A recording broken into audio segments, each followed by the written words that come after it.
me that they saw Mr. Serve and they didn't detect that he was. Okay, I'm just saying that one of the jurors, again, to Renee's side privately, said that she saw this and made that comment, so. Okay. You'll let me know if you want me to make any inquiry or keep an eye on. I have a direct line of vision, and I haven't seen them. Actually, I've seen them paying attention. Okay. All right. Well, we are ready for the jury, right? Everyone is here? Is that right? Okay, let's go ahead and do the jury. Ms. Adams, did you want to put that one picture back in the folder? I wasn't sure if you wanted to use there. And if you have any pictures of it.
Easy for you.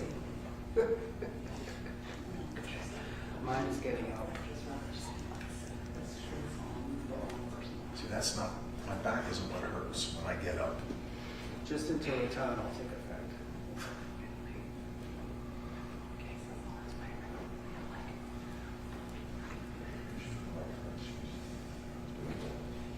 That's what she got.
solemnly swear affirm the testimony you're about to give will be the truth, the whole truth, and nothing but the truth, sir? I do. You can see.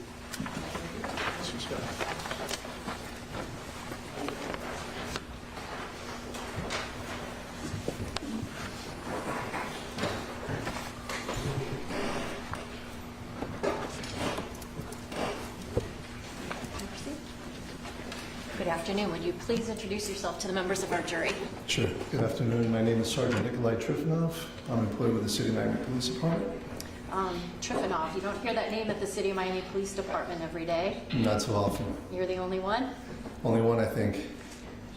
Where within the City of Miami Police Department do you work? So I work for the City of Miami Homicide Unit, more specifically the cold case unit at this time. Can you tell the jurors a little bit about your history within the police department? Sure. So I started in 2004. I did my first 3.5 years roughly in patrol. I went to the burglary unit for about 5 years. Then I went to the homicide unit for 5 years. I was promoted in 2018 to sergeant. Went back to the street for about 6 months, and then came back to homicide as a sergeant in August of 2018, and where I've remained until now. Now, when you get promoted and you're in a detective bureau, for example, homicide, and you get promoted to a sergeant, why is it that you wind up going back on the street to patrol? Why don't you just stay in homicide? At times, depending on the availability, if there is a vacancy for a sergeant role or a sergeant position in a homicide, sometimes sergeants are retained because of their experience and their knowledge. Homicide is a very specific niche, and you need to have experience within homicide. And at times, in this case, from my sense, there was no vacancy at that time for sergeants, so I had to go back to the street. And luckily, a vacancy opened up, and I was able to come back. And the difference now as a sergeant is that you not only are an investigator, you actually oversee the work of other detectives. That's right. You're here today subpoenaed as a witness in the case of the state of Florida versus Miguel Ruiz Lobo, the man sitting there in the middle. First off, do you know this defendant? I do not. And for the record, I have identified the defendant. Were you even involved in the homicide investigation that led up to him being arrested in this case? I was not. Okay. Now, we've had some pretty heavy testimony today. So we're going to be ending with you today. And I want to ask you this. We had a little bit of a delay waiting for you to come back.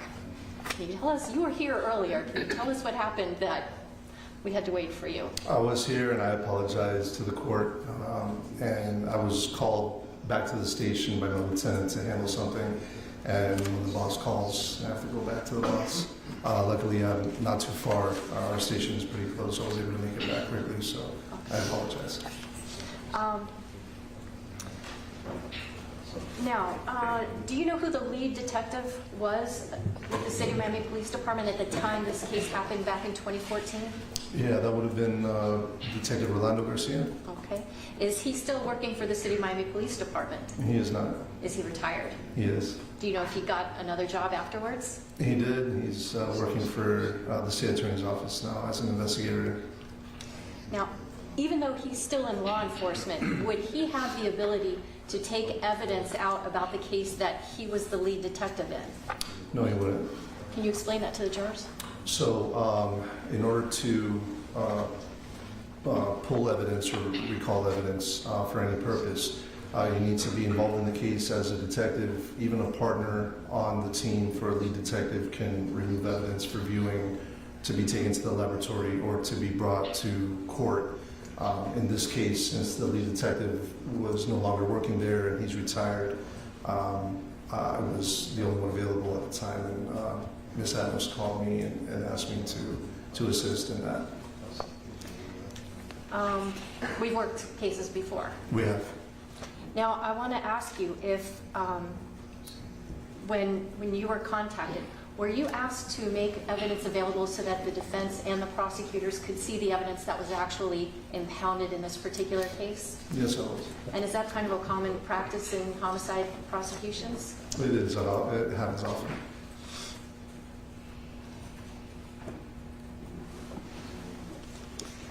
Can you explain to the members of the jury the process by which evidence is initially impounded at the Property Bureau and what you have to go through to get it back out of evidence? Sorry.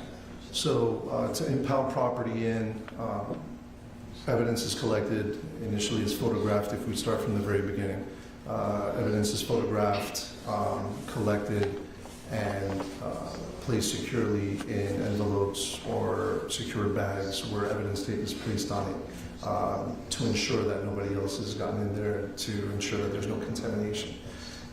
So there is chain of custody where once the evidence is turned in order to retrieve it, you need either a court order or a subpoena of some sort or an actual legitimate reason to pull that evidence out.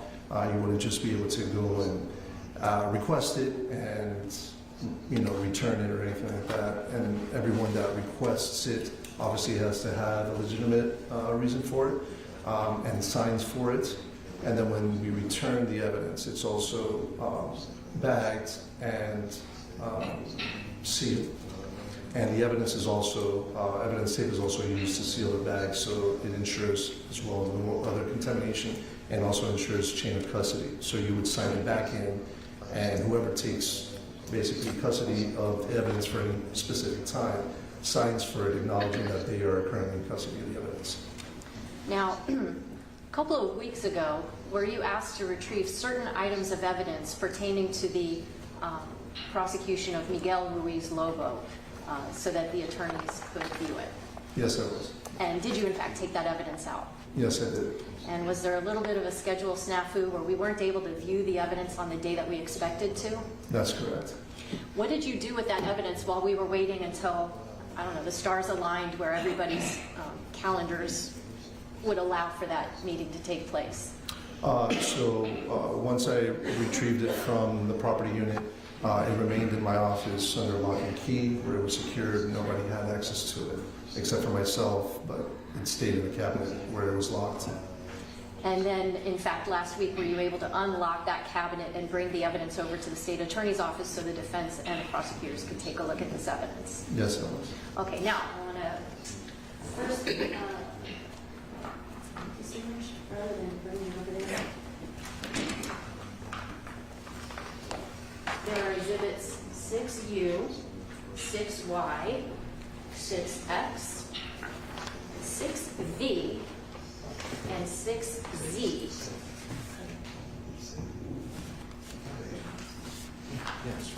Judge, if I can approach the witness, please. Sure.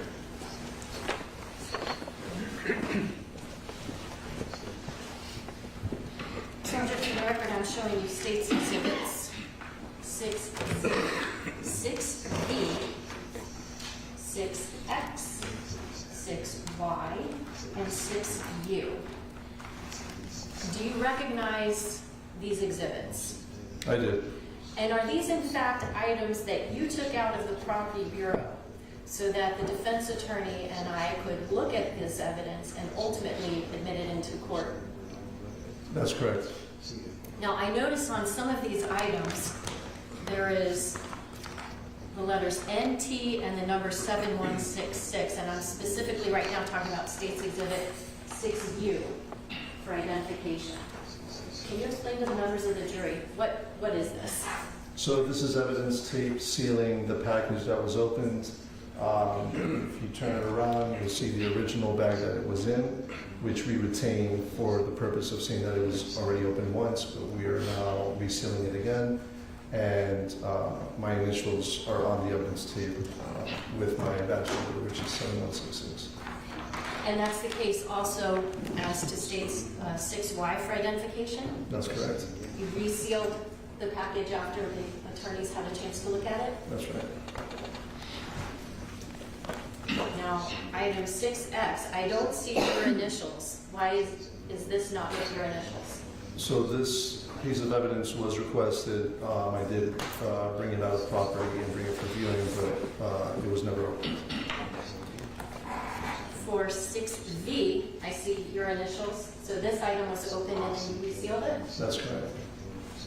And finally, for item 6Z, again, none of your initials are on this. This object was not opened. Is that fair to say? That's right. Now, during the meeting where the attorneys had the opportunity to look at this evidence, did my trial partner take some photographs of that evidence? She did. Showing counsel states 3J for identification.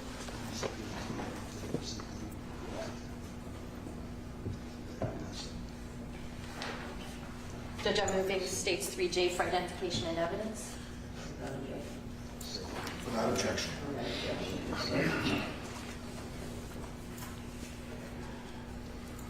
3J marked for ID becomes states 32.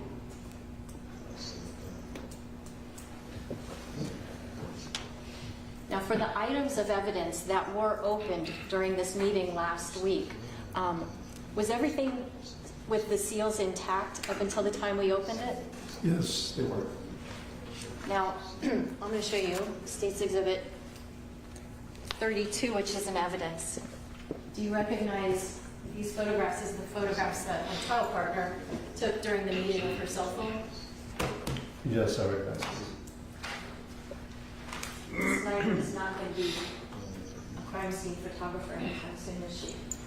I don't think she'd be good at that.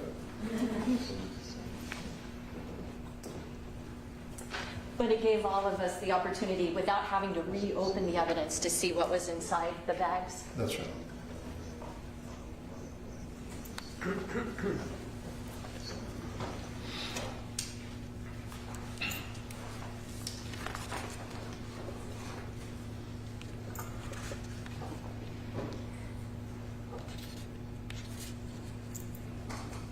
And let's just talk a little bit about what those actual objects were that we viewed during that meeting.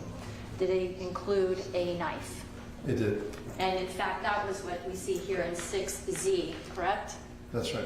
But the knife itself, that was not opened. No, it wasn't. And I noticed that there are stickers on here that say biohazard. Why is that?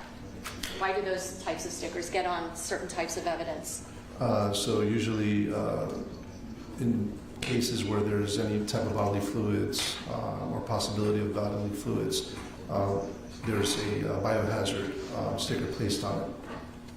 So like, hypothetically, if this was a knife that was used to slit someone's throat or their wrist and had blood on it, it would be considered a biohazardous object. That's what you're saying? That's correct. Also, if we're talking about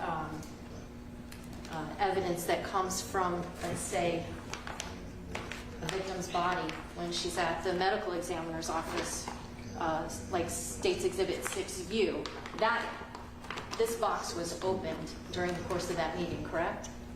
Yes, at the evidentiary hearing. Yes. And it contained things like fingernail clippings, rape kit evidence, and a standard DNA standard from the victim? That's correct.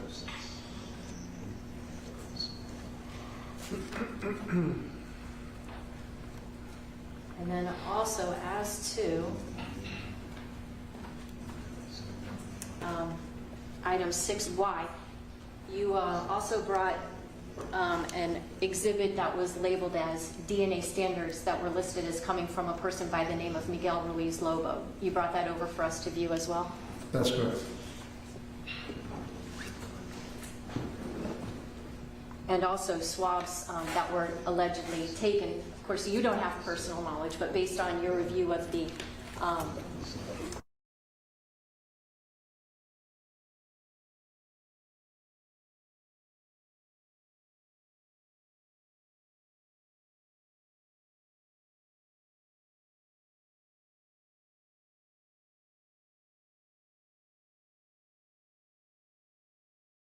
to document what's happened along the chain of custody with these items? Yes. So there's the initial request for the evidence, which is done electronically through a computer system. And then when it comes time to actually retrieve those items, a subpoena, a court order needs to be presented to the proper unit for them to hand it over to you. And the person signing out the evidence or taking custody of the evidence also signs. I have no other questions. No questions for this witness, Your Honor. Very well, this is excused, thank you.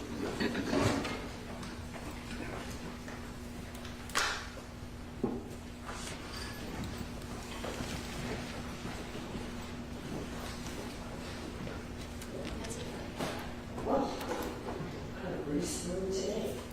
So we have no additional witnesses for today. The answer to all questions is put your notepads inside the envelopes.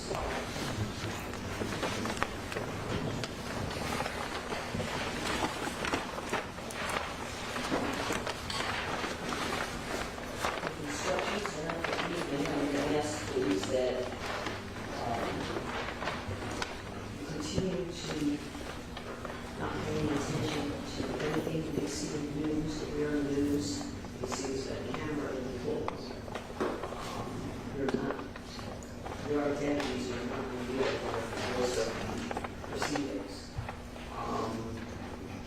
But the others, publicity, that's not evidence. Okay? Evidence is only what you're receiving in the court from the witness stand and not what please don't engage in any kind of investigation to try to get information. That's outside the courtroom. You're not considering anything outside the courtroom.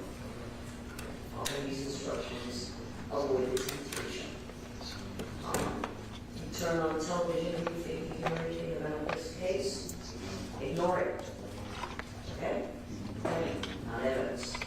You see any of us, including any people who have been in the audience, spectating, staff, the parties, any of the witnesses. No one's going to talk to you. Please don't hold it against anyone. Right? Tell everyone in the court again, please be very careful. If you see anyone with a juror badge, please don't speak to them, and please don't be discussing this case at all. Be careful, look around you before you have any conversations that you think anyone could hear. I'll ask you to be back tomorrow. Let's make it at no later than 9:15. No later than 9:15. Your party is still the same. They will let you know when and tomorrow morning. Do not come to the courtroom. And have a good breakfast before you come to work here. And we'll see you all tomorrow. Thank you. Have a pleasant day. All right. Take your notepad and take your notepad. Thank you.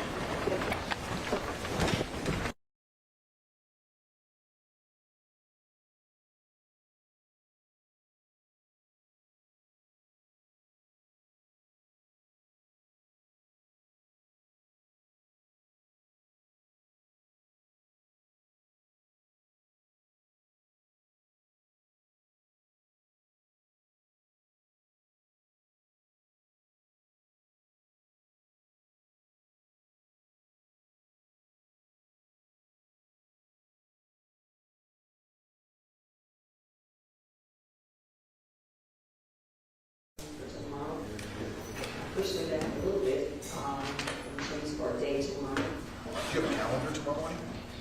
We just have one case. Okay. I think everything really nice. Will we fill the day tomorrow? Yes. Yes. Let's see. We'll work on driver taking instructions. Please get that to the defense. And, in terms of the juror, I thought it was the second gentleman in on that juror. No. Apparently, the second gentleman and the third gentleman are both younger jurors. So it was the third gentleman. Okay. I have seen him. I cannot tell if he is closing his eyes and listening or what's going on, but that is something I have seen. Okay. And have you seen him with his eyes closed? I have seen his eyes closed like twice, but like I said, I can't tell if he's just purposely not trying to look at something or what's happening. It's not like he's going to sleep or anything like that. The lady in the front row here is the same. Okay. I understand. She closed her eyes several times, but she was awake. I mean, Right. That's what I'm saying. They could just be listening with their eyes closed. Any further inquiry you want me to make, or